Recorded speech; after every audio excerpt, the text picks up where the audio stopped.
dressed in her preppy, college-ready clothes, steps out of her dorm, ready to start her freshman year of college. Taking her passion for science with her, she heads off to her Chemistry 101 class. When she enters the class, she realizes that she's in the midst of many students who believe they have better things to do than waste their time learning.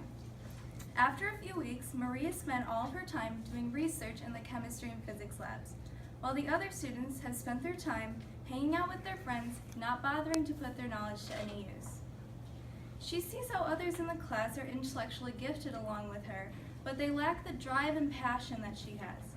Maria is a rare type of intellectually gifted individual, a nerd, a person who uses her intellectual gifts to further her passions, to leave her mark on the world, and to inspire others to further their potential.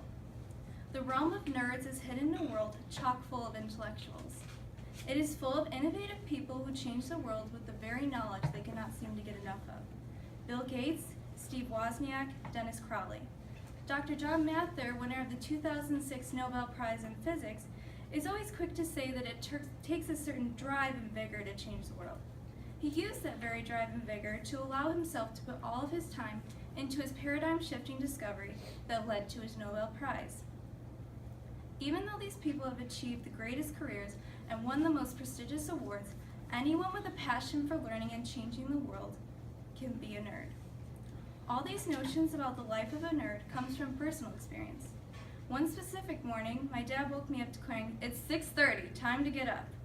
I immediately jumped out of bed, ready to take on the day. While I was getting ready, new thoughts of how I could apply what I learned the previous day danced around my head.